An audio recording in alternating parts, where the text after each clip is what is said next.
Experimento de Reynolds. Mecánica de fluidos. Somos el grupo número 2 y conformamos los siguientes integrantes: Hidrogo Becerra, Wilfredo Aldair, Chilón Infante, Elvis Joel, Añasco Wilca, Natalie Seilita, Llano Castañeda, Brian Neisser y de los Santos Tacilla, Rodrigo Anderson.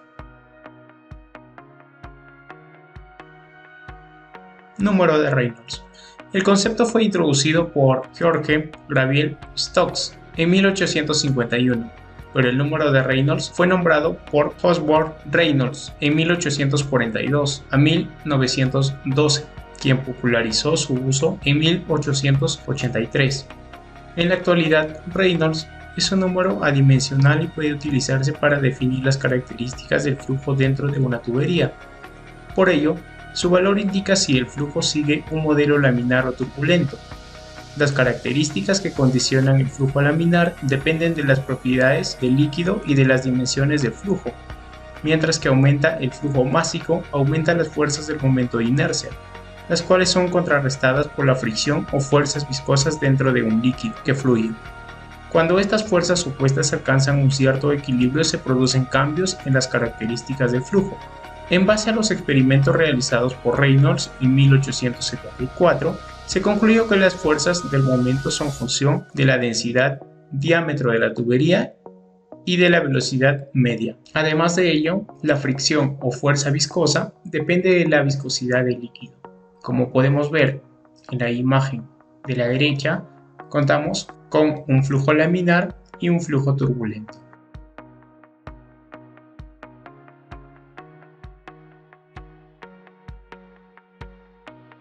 En esta oportunidad les vamos a presentar nuestro experimento de Reynolds, en lo cual vamos a necesitar los siguientes materiales: un balde con agua que tenga un tipo válvula aquí, tipo pilita, una manguera de nivel transparente, un balde donde podamos recibir el agua que se va de a través de la manguera, un poco de tinte, un cronómetro, en este caso voy a utilizar otro celular, y una jeringa.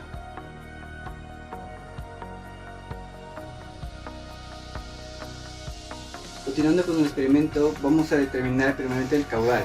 Para ello vamos a abrir esta pilita de aquí y vamos a determinar con un cronómetro el tiempo que recorre el agua que va desde este balde hasta el otro balde.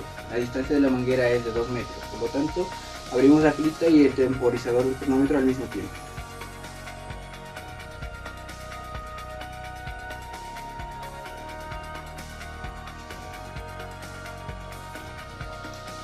Vemos que el agua ya llegó al otro balde y detenemos el tiempo, que es un tiempo de 8.97 segundos.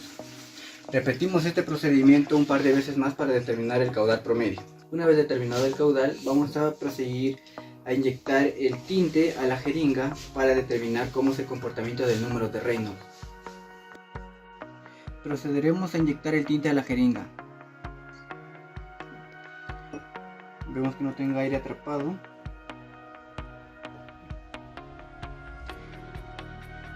Inyectamos la aguja. Nuevamente prendemos la pilita para que el agua fluya.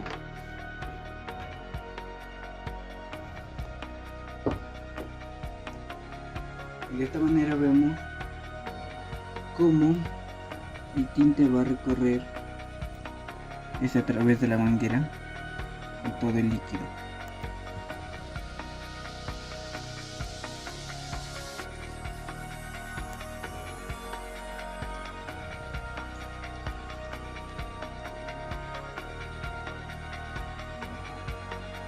Como podemos observar, se ve como una linita cuando lo meto por poca presión, pero cuando lo suelto con mucha más presión, vemos cómo sale disparado y se junta y se mezcla junto con el agua de una manera uniforme. Esto no ocurre si es que lo suelto levemente. Como observemos, cuando el tinte pasó a través de la manguera, se ve una línea cuando el flujo es laminar, ¿no? Esto es lo que indica el número de Reynolds. Cuando es laminar, va a haber como una línea recta, es decir, las aguas van a estar calmadas. Pero cuando cambia a turbulento, las aguas van a estar en constante movimiento, aumenta su velocidad, y esto hace que el tinte, como acabamos de observar, se mezcle uniformemente con el agua, ya que se mete mucho más presión, y esto hace que ambos fluidos se junten de una manera uniforme.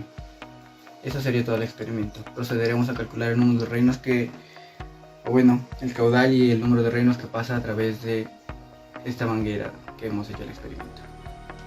Resultados. Acá en los resultados vamos a obtener datos para calcular la velocidad y datos para calcular el caudal. Como bien lo dije en el experimento, vamos a tener un tiempo que transcurre el agua de un balde hacia el otro balde en un determinado longitud, que en este caso es de 2 metros la longitud de la manguera. Entonces reemplazamos en la fórmula de la velocidad, que es distancia sobre tiempo, dándonos una primera velocidad de 0.223 para el tiempo de 0.897 segundos. Para el segundo tiempo tenemos de 0.226, para el tercer tiempo tenemos de 0.228, teniendo una velocidad promedio de 0.226 metros por segundo. En datos para calcular el caudal.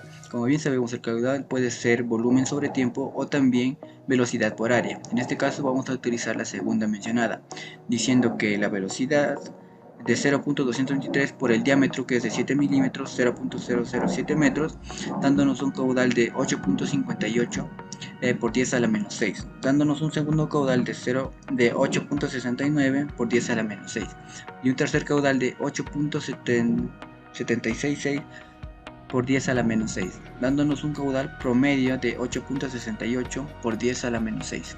Claro, estos valores están en Excel y es mucho más fácil calcularlos. Acá en la interpretación de resultados vamos a decir si es un flujo laminar o un flujo turbulento.